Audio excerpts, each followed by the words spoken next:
Welcome to another session of Culture Hour here on Mountain Stream TV. My name is Thomas Crowe, and this morning our guest is Bob McGahey over from CeeLo community in Yancey County. Bob has been active in the environmental activist movement for many years. He's a teacher, and he's going to tell you all about the history of his background and what he's done and what he's doing at the current time.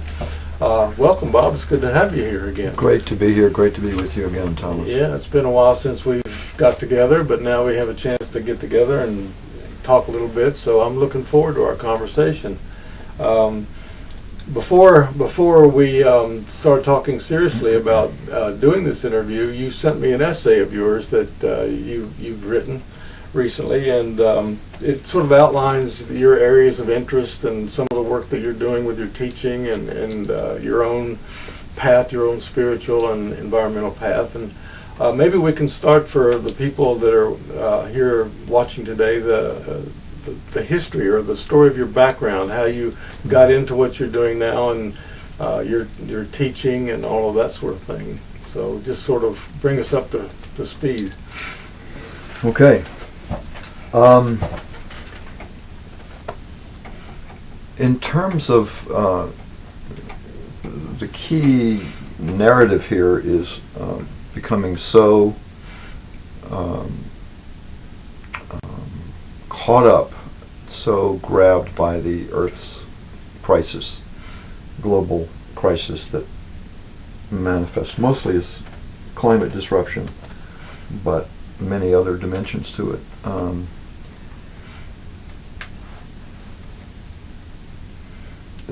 I guess the background, I mean, some of it goes way back to when I was a small child, but when I first really manifested around age 11, 12, when I created a religion in which trees had the highest value of anything on Earth.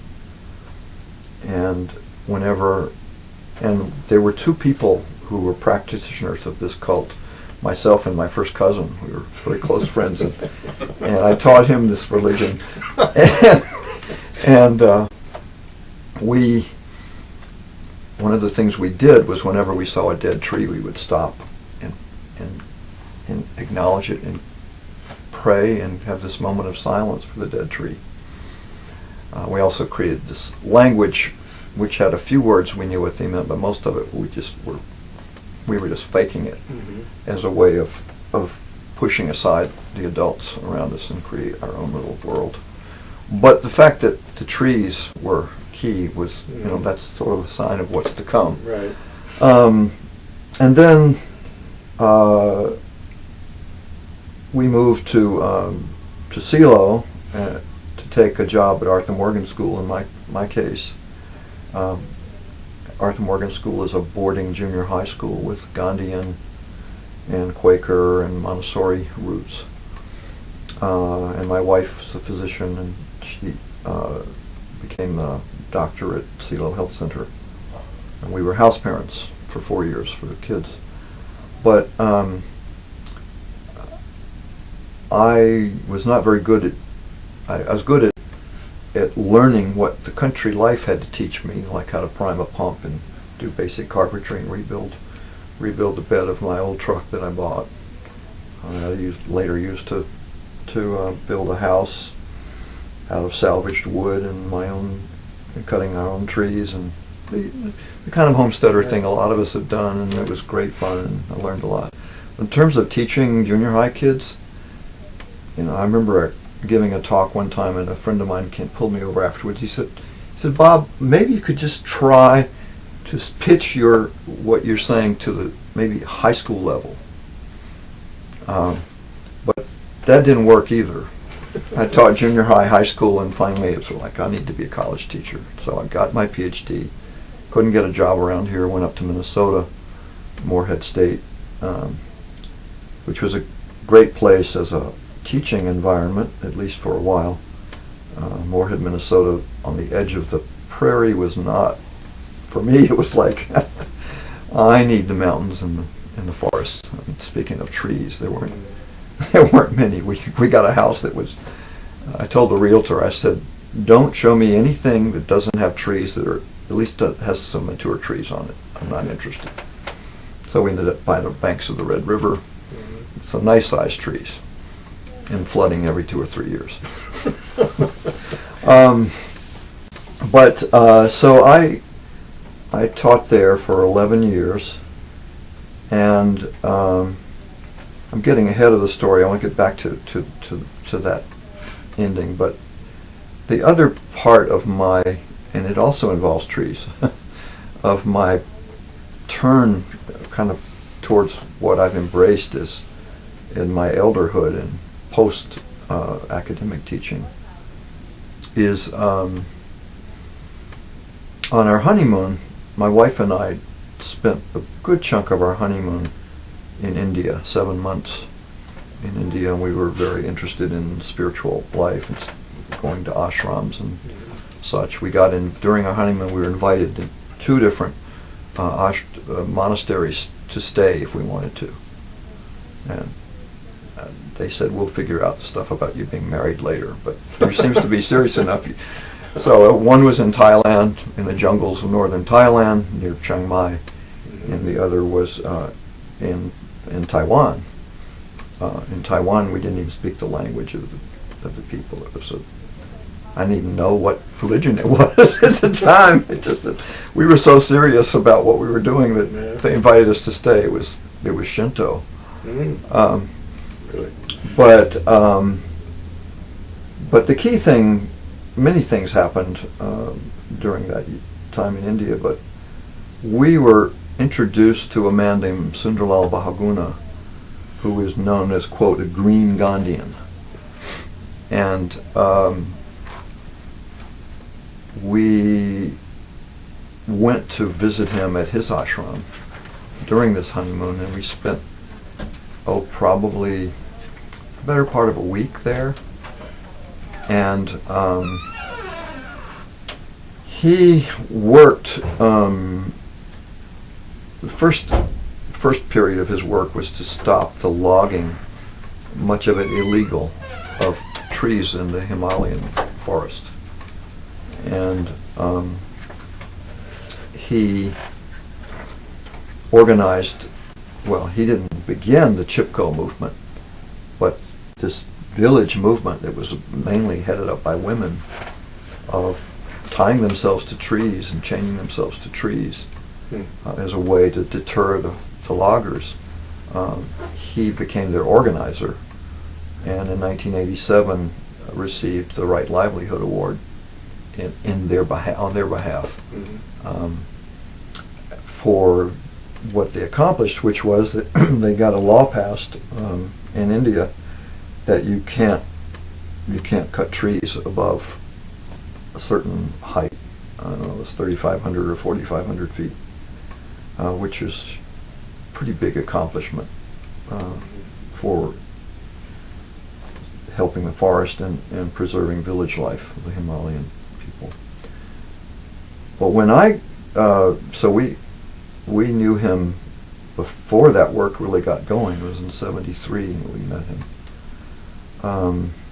We went to see him, and we were instructed to get off at this little junction off the bus, and we had a 5-kilometer walk to his ashram. And the key point of the walk, we had our packs, including what I call my Bombay pack that I'd bought on a Fulbright year a few years before in India. Bought at a market in secondhand. It was a U.S. Army pack, World War II issue. And that was what I had at the time. We had and my wife had this tiny little pack. We had to walk across a 3-point rope bridge to get to the ashram. So you're doing your feet in front of each other, and you hold on as going over a rushing creek. And then we climbed up straight up the ridge to get there. And these days you can get off at the tea shop nearby, and because the roads have encroached in Himalaya. But I pretty much had forgotten about him and went on with my life. And my wife and I went to a conference in the early to mid '90s in D.C. called Inner and Outer Ecology, and all kinds of people were there. Gary Snyder spoke, and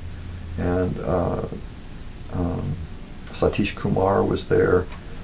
Terry Tempest Williams was there. My wife took a writing workshop with her, which was the only writing workshop she's ever done, but she loved it.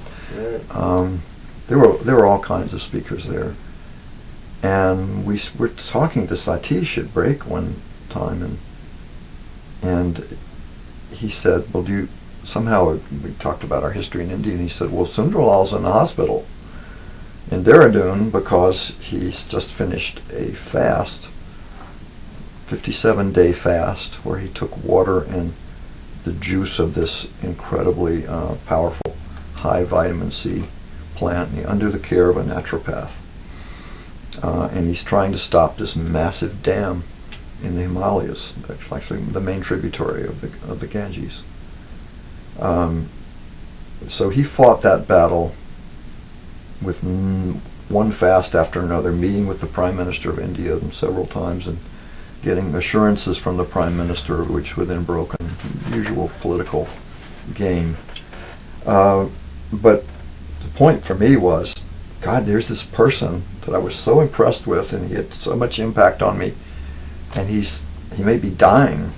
So I got to, as soon as I got back to the university, I asked for leave. First I asked for a sabbatical because it had been 7 years. Didn't get a sabbatical, but I got a leave, and I went for a semester and followed him around. I asked him, could I follow him around? Turned out to be an big election season, so he and his people were very involved with the election. So he sent me on a personal yatra, spiritual retreat up to the glacier, the main glacier, which is called Gomukh, that feeds the Bhagirati River, which is this main tributary. And he said, bring me back some of that water. I'm running out of that pure water from the glacier to give people. So that was I did spend time with him, but the point was that I got reconnected, and that made the whole ecological crisis really come home to me. Both seeing what was going on in India, but it opened my eyes to more deeply than ever to what was going on everywhere. Right. So that affected your teaching. I mean, you were yes. in the university, and then I'm guessing that not too long after that you stopped teaching in the university and came back to CELO. Is that right? That's right. Yeah. It affected my teaching. I became the faculty advisor to the Environmental Club. I gave talks about Sunderlal and his work at big convocations at the university. Or Earth Day. I gave a talk about his work. And then a few years later, I guess it was in '99, I used my state of Minnesota continuing education funds to go to a workshop with Joanna Macy. And I was just electrified by her work and what she had to offer. There was a key moment there. I was reconnected with an old Quaker friend of mine.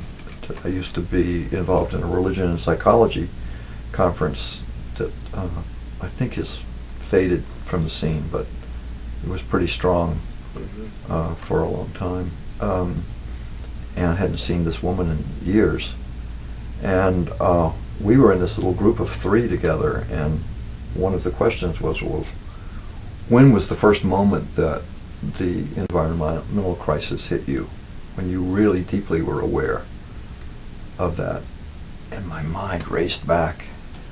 But the big thing that happened is my knees started shaking violently. It was like, oh my gosh, I mean, something is calling me, and it's shaking me up, and so that was '99. I got my sabbatical finally. That maybe that was somewhere around there. Anyway, I got my sabbatical, and spent the sabbatical working on my memoir and a little bit of time in France and a bigger chunk of time in India, and going back to see Sunderlal and other teachers.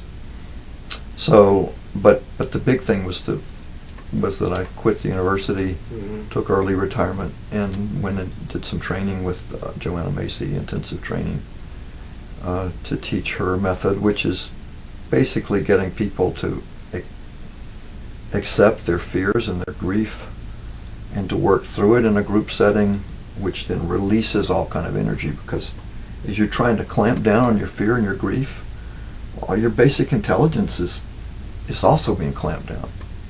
It's like it's all one. You have to accept it all, work through it all, and I found her method to be really effective and started giving workshops, and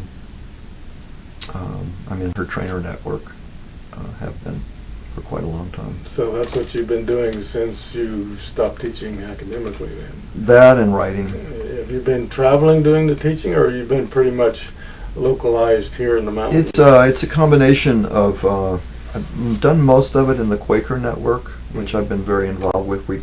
We moved to Silo community because of the Quakers there. That was in '74.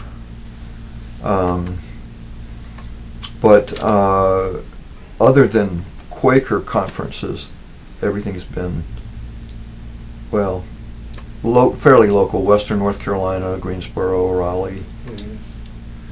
Right.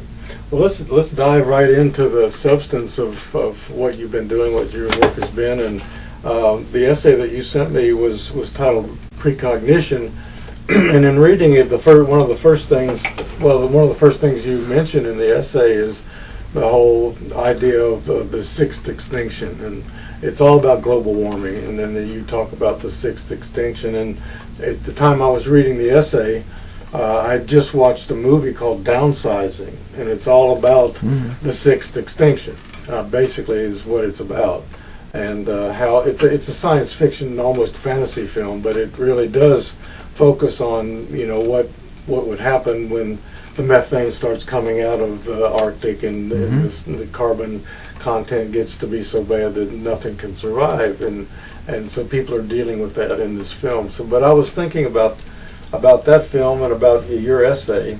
So tell me a little bit about your concept of where we are and what you've learned, and this idea of the sixth extinction. I mean, that's pretty powerful subject matter. So. Yes, well, of course, the sixth extinction is the title of a book by Elizabeth Kohlberg, won the award as the best science writing book of the year.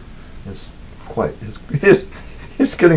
been many years since she wrote that book, but it's pretty well agreed among scientists that the sixth extinction is underway, and the only question is, how are we going, since we've caused it, are we going to change our ways quickly enough to minimize sixth extinction, or is it going to be what E.O. Wilson, the social biologist from Harvard, also from Mobile, where I grew up, whether if it really plays out at the level it seems to be headed right now, it would be about 50% of species by the end of this century would go extinct. And since we think we're the center of things, we like to assume that, well, everything around us can collapse, but we'll be fine. But of course, that's not true. We may go down with the rest of it. We don't know. So yeah, once I stopped the university and came back to Silo, I not only did the teaching, I worked with the North Carolina Council of Churches. For many years, I was on their Eco-Justice Committee, which was, and my Quakerism has been very important to me throughout all of this. I couldn't do environmental work without a spiritual practice and a spiritual base. I just couldn't do it. And um,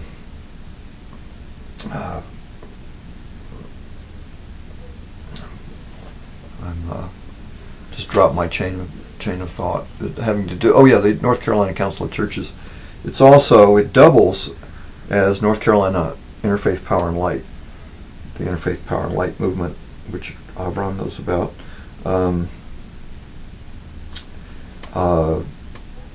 Now has, I think, 47. Most of the states have chapters. Some of them are more secular. Some of them do have a tie to the faith communities. And North Carolina is fortunate that we have this double role, that we actually have a seat at the table in the North Carolina Council of Churches as well as with the secular environmental community. It's a blessing. So I work with them going around doing climate workshops, trying to teach people about climate change, climate science. And that would be roughly from a little after 2000, the next 5 years or so. But as time went on, it's like either people already know that, or it's too late to be trying to teach basic climate science. We have other things we need to do, and it moved, for me, it moved into some activism, civil disobedience, getting arrested a couple of times.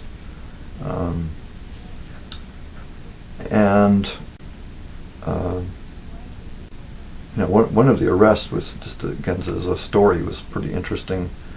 It was part of the Keystone Pipeline protest that Bill McKibben and 350.org organized, where we had 13 straight days of people being arrested in front of the White House for failure to move on.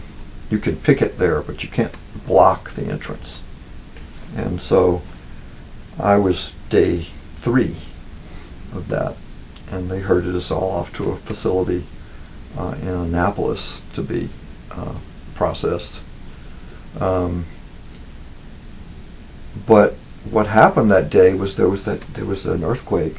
One that was epicenter was near a nuclear power plant in Northern Virginia, and so it was eerie.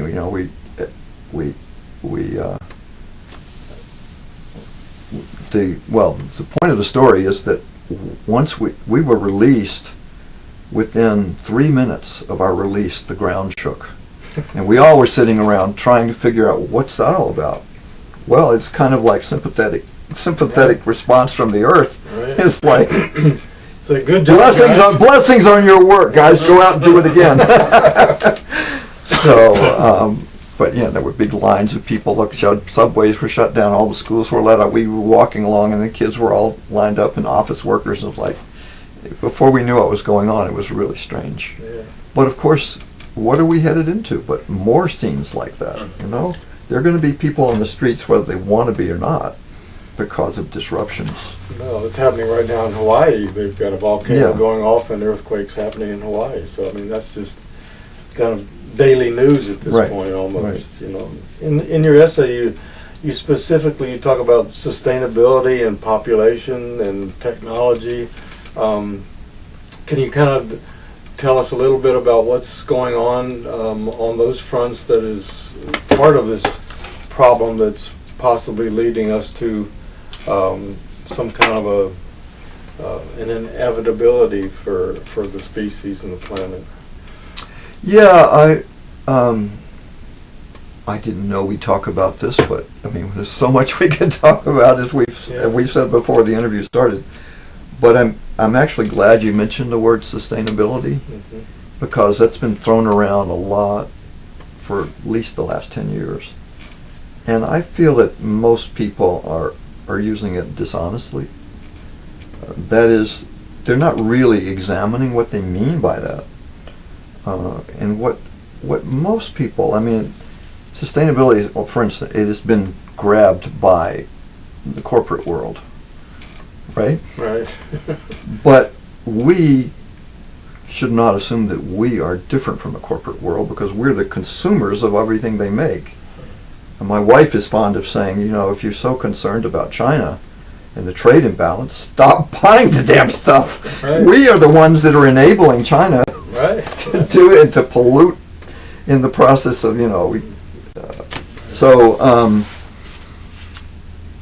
so sustainability, I think, is really kind of a sugar-coated lie.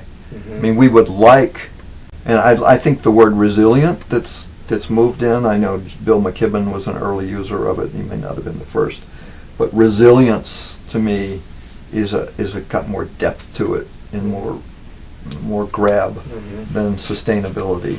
Right. But maybe that's just because of how things have been used in the popular culture. Maybe resilience is going to go the way of sustainability. Maybe already headed that way. But Yeah. but I do not. I think anybody who really looks at our behavior as a species and looks at global civilization, what we're doing is not sustainable. A capitalist system doesn't work unless you have growth, and the Earth is finite. Right. And it is and I talked some about natural systems theory in my essay, which I learned. Joanna Macy's very good at teaching this. I mean, she wrote a book about Buddhist way of looking at the world and how it and natural systems theory are very similar. And she and her husband both did a great job teaching it when I did a training with them. But the capitalism is very modestly checked these days. I mean, you need all kinds of, this whole thing about trusting the market will take care of things. Well, the market will. It will do what it's designed to do. It's very effective. And the key in terms of, if you want to talk about sustainability, is, I don't remember the exact date, but it's a long time ago. I think it's somewhere around 1987 was the last year at which the Earth's annual biotic output equaled that which we used. So take 30 plus years that we've been drawing from to use the language of Adam Smith, we've been drawing on our capital, our natural capital, and there's even a calendar now. It's like what day do we reach 100% of using the biotic output of that year? Of course, the Earth is putting out less and less as we weaken the system. And that date, the last time I checked that date, it was sometime in September. In other words, from early to mid-September on, Mm-hmm. we're drawing down. We're cutting into the capital, natural capital of the Earth. So to talk about sustainability now would mean, well, first of all, you got to shut down everything we're doing and stop having so damn many kids and stop buying so much from China. I mean, all of those things need to happen, and what rules the day is gradualism. It's like, oh, well, we'll gradually taper all this off, and some scientists say it's too late already. Right. And yet we're still mainly talking gradualism. We have the Paris Accord, which famously our president has pulled us out of, Mm-hmm. but even that's insufficient. I mean, that was just like a tiny step to kind of start getting serious. Right. I've answered that question. Right. So we're there in terms of the science and the predictions. Let's talk a little bit about ecological faith. That's something you spend a lot of time on in your essay, and I know that's a big part of your work and your interests at this stage in your life. So start us out somewhere in terms of your journey in terms of ecological faith, or what you mean by ecological faith. How's that defined by you and what you do? Well, let me go into a little bit of history on that. I submitted, there was a contest back in, I think it was around 2005 or so. There was a call for papers, I'm calling it a contest, but it was a refereed process in which they were soliciting the National Council of Churches was soliciting papers that were going to go into a textbook for seminarians on climate, environmental, ecological issues, to sort of place that within a faith context. And that's been fundamental. I mean, if you look at I have a blog called ecospirit.blogspot.com, and my statement at the top is that I'm interested in the intersection between ecology and spirituality. And so from that perspective, I sent in an essay. It was accepted to be one of the chapters in this book. And then I didn't hear anything. A few years went by, and it's like, what happened to that? And I happened to picked up, I don't know the title of it, but anyway, it's the main journal that is it's a journal, it's a mouthpiece of the National Council of Churches. And I read in there that the crash, that they had lost $20 million in their budget. And it was like, oh, so much for textbooks on ecology when you've lost that much money in your annual budget, somewhere in the 10 to 20 million range. Then we recovered, right? Right. And they got an editor, and we basically battled it out for about a week. And she was not the original editor of this, and she wanted me to change a lot and make it more Christian. But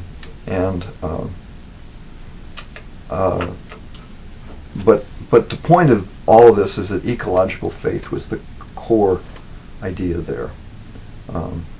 The editor and I parted ways. She had only given me a few days in the midst of a busy life. Suddenly to put this into a context that was more theological. And my idea was not to write theology, but to wake up the seminarians. I thought that was why they'd accepted my essay. Right. But ecological faith is really, simply put, it's having trust and faith in the processes through which the earth and the biosphere was created, and that they will continue as long as the earth, which is this incredible sweet spot in the universe for this amazing efflorescence of what we call the biosphere that we get to enjoy and we destroy at the same time in the midst of our enjoyment. Faith in that process. And it's significantly, that process is so fine-tuned. I mean, I'm thinking of the foundation of it would be the Gaia hypothesis. James Lovelock, and worked with Lynn Margulis, the biochemist, a lot. Pretty amazing research that shows that the whole Earth system is a sympathetic, homeostatic, in that great homeostatic, that's from Freud. Homeo being us, Earth is not homeostatic, geostatic, however you want to call it, that it keeps itself in equilibrium. So ecological faith in one sense is simply accepting that is bigger than we are, and whatever designs or geoengineering or quote sustainable market efforts, that is going to go, that's going to keep going basically for at least another billion years. We won't get into the life of the solar system. I mean, the sun's death, we don't get to go to the very last minute before the sun's death. A lot of things happen in the sun before that, so it's not 4 billion years, which is sun's life, but more like 1 to 2. But that's a lot of time. Right. Come to my workshop and we're going to explore what that means. Well, what a billion years is. I was going to say, is there really such thing as time anyway? I mean, well, it's that's pretty relative. I mean, from different perspectives, and I've got my own theories about time, but we'll wait and go there another day. And you also talk about, well, there's a lot of anthropology in your essay, and you talk about the First Nation peoples and how they relate to the earth and their values and their cultural systems. You also talk about the Bible and the Jewish, the Abraham faith of being chosen and all of that. I mean, so how do these elements fit into your own thinking in terms of ecological faith? Good question. I'll talk about the chosenness. That's something that I don't want to. We could go beyond the scope of this time with checking the time there. Okay, so I want to touch on that. It's important to me. It's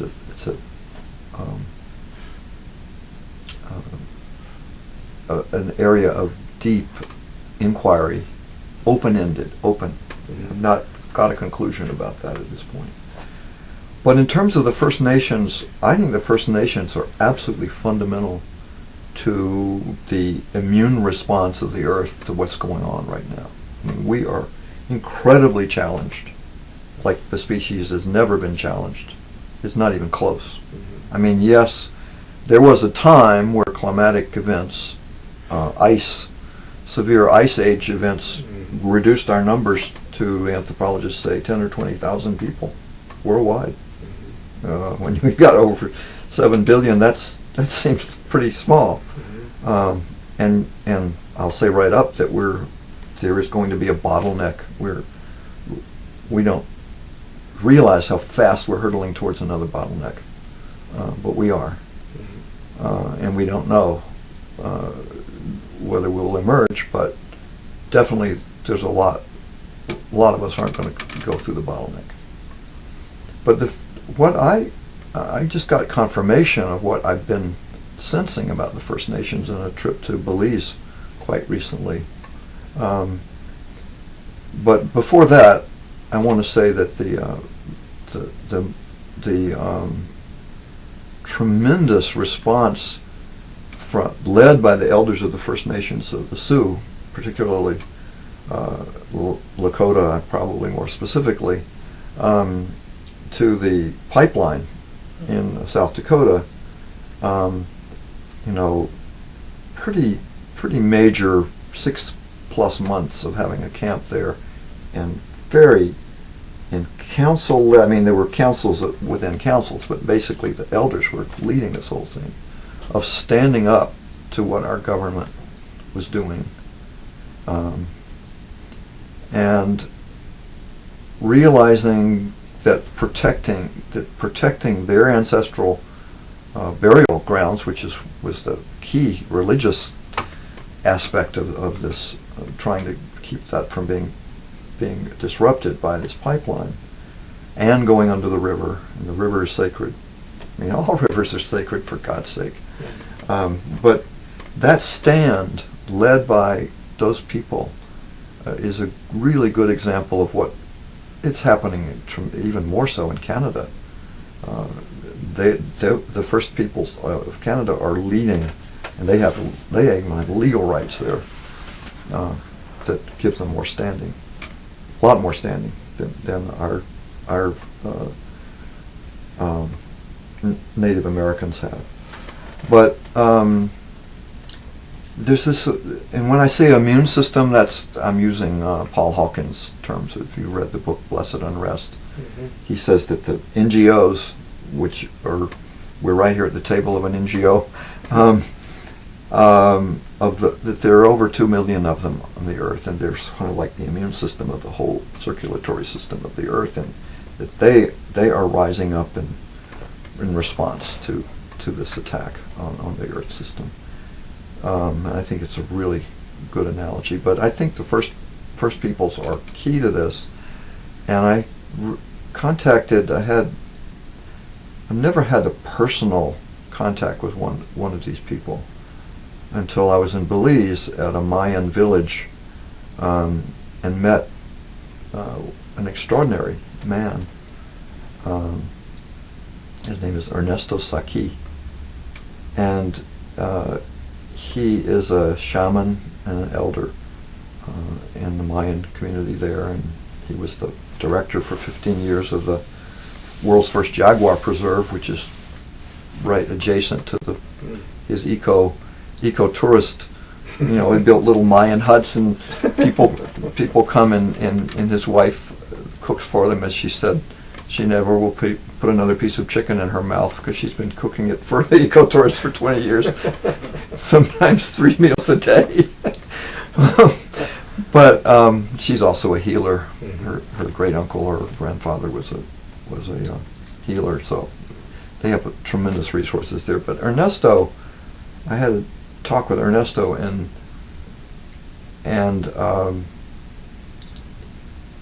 he said that the Mayan elders and the shamans among them from Belize and Guatemala and southern Mexico met together at least once a year, sometimes more often, for a long retreat, like 8-10 days, and they would do their ceremonies. And what really struck me is that the ceremonies are not just, as I've been in India and was a Hindu wannabe for a long time, and I've seen their ceremonies stay the same. They're just like they were handed down in the Vedic era.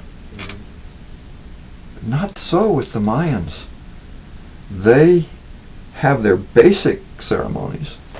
There's a structure to it, but they go into deep prayer and shamanic visioning to say, well, what's happening in our community today that needs addressing?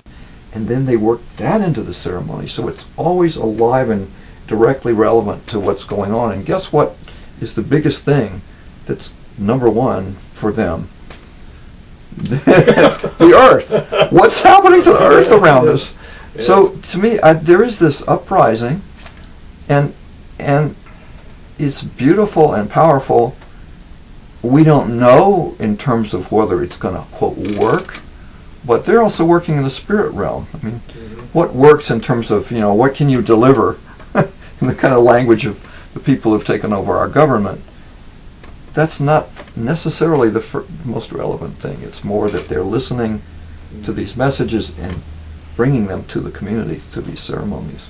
And I had a long talk with him. He just blew me away, what he was doing and what it gave me a deeper sense of, and I know it's going on in Central and South America and some places in Europe, and definitely with the Plains Indians in the U.S. Right. Well, that goes hand in hand in my mind. It reminds me a lot of Thomas Berry's work and what he says, that we're going to really have to start learning from the First Nation people and getting back into a more deeper spiritual consciousness if we're going to save ourselves and from this extinction. It's not just going to be technology that's going to save us or our rational brain size, which is a whole other conversation we could have based on your essay in terms of human evolution and all that. But he says really the real key to solving this problem, if it's solvable, is on a spiritual level. Yes. We've got to go deeper. And so how deep do we need to go, do you think? I mean, how big all the way. How big a shovel do we need? It's not. Yeah, well, that connects with my second thing that I wrote in the essay for the textbook, which is simply a handy technical term, but it's a very good one, cosmogenesis, and my article of my cosmogenetic faith. Mm-hmm. That is, ecological faith works on the Earth scale, or on any planet that has a biosphere. Mm-hmm. We don't know of any, but we can stick with the Earth. That's plenty. But that's, if that's the end of your faith, then you go back to some kind of null void when the Earth is destroyed, at the end of the solar system and this universe. Cosmogenesis is the process of creating cosmoi, worlds. And I'm not going to go into all the stuff about parallel universes and all that, because frankly, it doesn't interest me. But what does interest me is the faith that I acquired as a young man in India, that the process of creation and dissolution of the universe was infinite. I've frequently written about this and kind of made fun of Western science's presumption by saying it's like the Budweiser commercial, which I remember the day when the Budweiser commercial was a bunch of frogs talking to each other, and I won't go into there's a Platonic reference there that works really nicely, but I won't go into that from one of Plato's dialogues with the frogs. But it's not true that you only go around once. That is the Big Bang and theory, which was the one that was reaching ascendancy when I was a teenager in high school. It's a great theory. I mean, it explains a lot. It also posits some things that are totally unobserved, dark matter and dark energy, just based on the necessity of filling the equation with gravity as your fundamental force in the universe.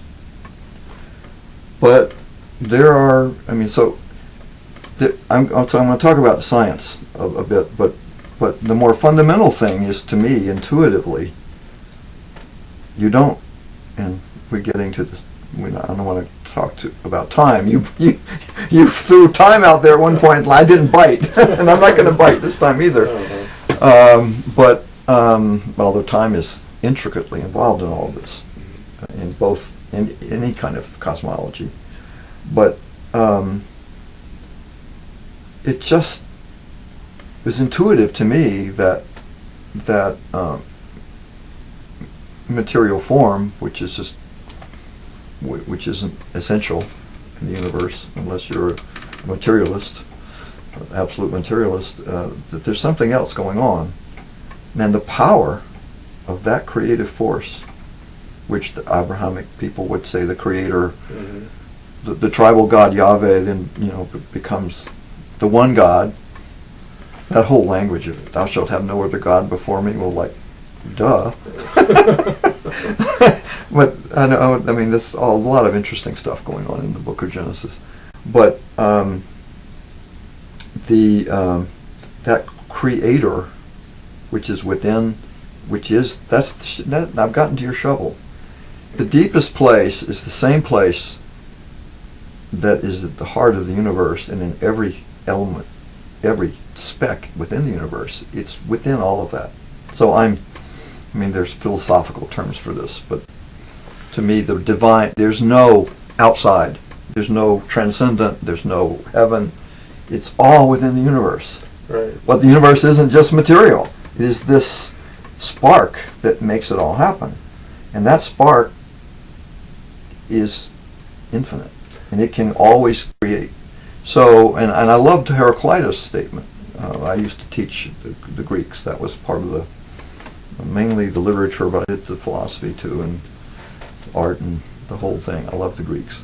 But Heraclitus said that the human has that knowing principle within the human is the same as the basic principle of the universe. I mean, he was reaching for that same thing. Well, the science that applies to, Earth science has to also apply to cosmic science. I mean, it's all one big picture. So the science that we're dealing with in terms of global warming and the sixth extinction also applies to the cosmos. I mean, so the more we know about cosmic theoretical physics and quantum mechanics and all that, the better off we're going to be, because that's what we're really dealing with here on our planet. And I think that I had this thought going through my mind as you were speaking. I've kind of lost it, but anyway, I mean, it's just one big picture. Let me just, I want to touch on what the problem is with the Big Bang. And the assumptions they make. I mean, there are always assumptions. It's not just. I don't know what it was. Go. One of your Indian spiritual masters I was reading recently said that I'm gonna lose it again. Oh, daggone it. Was it Sri Aurobindo? Yes, yes, it was. It was a quote about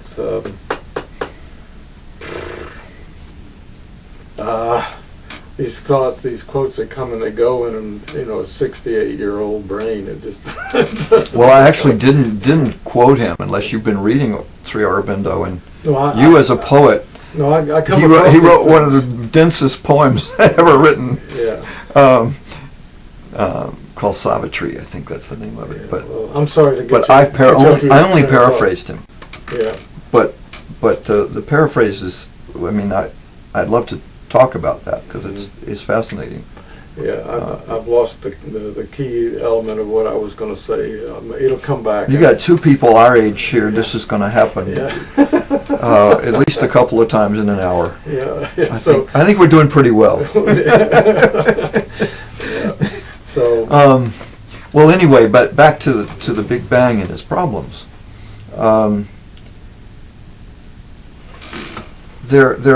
There are a few key issues, but one of the maybe the most critical one is that the Big Bang postulates gravity as the fundamental force in the universe. The regenerative universe, or and we're not talking about Fred Hoyle in the steady state, that hydrogen atoms are being created out of nothingness. That was the 1960 steady state. That was what was the main. It was in competition, but got blown away by the Big Bang people. But we're not talking about creation of matter, or the people who say there's no peak oil, because oil is being regenerated in the seabed all the time. So who's worried? We just go and harvest the seabed But if you look at electromagnetic forces, which are tremendously more powerful than gravity and more extensive in their, gravity over distance, it still has an effect, but nothing like electromagnetism. So if you look at electromagnetism as the basic fundamental force, you get a very different picture. And there's been data, because we're putting these amazing radio telescopes out in orbit so that they can see much further and don't have competition with the atmosphere to look at things. And the data that's been coming in the last 10 or 15 years is more and more challenging to the Big Bang. And they're finally, in terms of public acknowledgement of this, Scientific American had an article in maybe this fall of 2016, I think, where they say it's not, Big Bang is only a big bounce, because this has happened before, and they studied that all the data is showing the conditions for something very different. So I say in the essay that you've read that in my lifetime, I think that a regenerative universe that is created and destroyed on an ongoing basis is going to win out over the Big Bang. Right. One of the biggest proponents, of course, may he rest in peace, Stephen Hawking recently died. Mm-hmm. When the Scientific American came out with that, there was a huge list of Big Bang theorists who wrote letters said, "How dare you say this?" And he was at the top of the list. Yeah. And I'm not saying I have anything like the smarts of Stephen Hawking, but I think that my fundamental recognition that the Hindus were right is going to win the day. I had a correspondence with Stephen Hawking back in the late 70s and early 80s, and it was basically the same kind of thing. Mm-hmm. It was science versus metaphysics. He poo-pooed metaphysicians and metaphysics, and I was all into metaphysics and reading, Wilhelm Reich and some of these metaphysicians who talk about the kind of electromagnetic universe and multiple beginnings and all that kind of stuff. And maybe there's and one of them I remember is saying that the universe is created, the basic energy in the universe is thought energy, which would be electromagnetic energy. And which sort of like what Heraclitus So, also said. you know, when people are talking about the Big Bang, maybe it's really the first thought. And that was the beginning of... Well, that's basic Hinduism right there. Yeah. The Hindu creation. So, but anyway, it was an interesting short correspondence with Hawking at the time. He sent me an essay he never answered my questions. I said, poets and musicians and artists are asking the same questions you are all the time, and they're defining things the same way you are, only in different languages, you know, and the metaphysicians are doing the same thing. You know, you can't say that if it's not mathematically provable that it doesn't count. And he wouldn't go there. Well, I agree with you, but what I'm saying is that this is scientific. Mm-hmm. This new theory is got stronger science behind it, its proponents say, than the Big Bang does. Right. That's not to discount the metaphysics. Right. But we finally reached that point where there's a challenge from the data itself to the theory. So what I think. I mean, you picked on the penultimate part of my essay when I talked about how much beauty there is in the earth, and how much each of us who is sensitive really loves what we have. But if we go down, and if the whole Cenozoic goes down, the era that's the post-dinosaur era that we're in. There is a very, not only the billion years at least of evolution, which is we haven't talked about evolution, but it's totally amazing what evolution does. There's that, and then after the death of the only go round once Bud Light commercial, forget the frogs sitting around congratulating themselves as they drink their Bud Lights. This is an infinite process, and we would like to be at the center of it and enjoying it, and we would like I have grandchildren, and it's very painful to think about, the odds of their having rich, fulfilled lives and all the kinds of choices we have of what we can do. If they live, they're born early this century, current lifespans, they might go till what's now generally talked about the end times of 2100. That could change, but at least there's a much bigger frame that we can appreciate that this struggle's going on in. I love the last lines in your essay. I'm just going to quote part of it. It's right along the lines of what you just said just now. Say, live the best life you can, as if this world would always remain in pristine, balanced perfection. The Father's kingdom spreads out upon the earth if we would only see it. And that pretty much says it all. I mean, in terms of the activism and the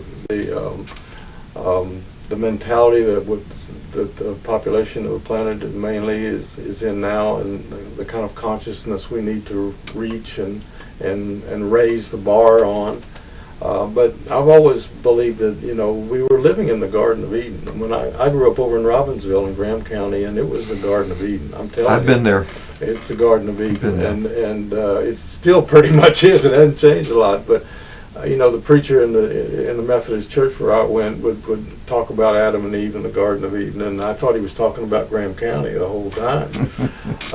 And so we have this beautiful gift that we've been given, and through evolution and all the rest, it should be like recess. We should be just having fun all the time. Instead, we're dealing with these issues and these concepts and this science and the survival mentality and the fear and all of this. It's just, it's not natural. And I think that's where we can learn from the native peoples. And we need, like you say in the essay, if we could only see it, we need to shift our vision and start paying attention to the facts. This is not fake news anymore, folks. This is the real deal. And so anyway, our hour has run out, I'm afraid, but I know people can reach you. You have a website and or a blog site. There's two ways they can reach me. One is I have a, sorry to say, I have a Facebook page attached to my account called CELO Center for Earthkeeping, which is the organization that I give workshops out of. And there's one in process that I just posted something about it this morning that will be in early June in CELO community that I'm excited about. And then I have a blog called ecospirit.blogspot.com that I talk about the Mayan elders that I met in, it's a 4-part, took me 4 blogs to cover a more remarkable trip to Belize that we took recently. So that's the latest thing that's posted there. But often it's more philosophical and ecological. Well, Belize is all about ecology. But this is easy reading, folks. It's not always easy reading on my blog, frankly. So all of you listening and watching our interview this morning, and who will watch it on the archival part of the website at mountainstream.tv, please look into Bob's blog spot and check this out, and further we can have further conversation about these issues and what's going on in the world and in our part of the world. So I want to thank you again for coming in. Thank you, Thomas. And, it's been great. Wish we had as always 2 or 3 more hours, but maybe we can do. We can do that off camera. Yeah, well, and maybe we can do it again and kind of with a different focus. So thank you all for tuning in. This is Thomas Crowe for the Culture Hour on mountainstream.tv. Until next time.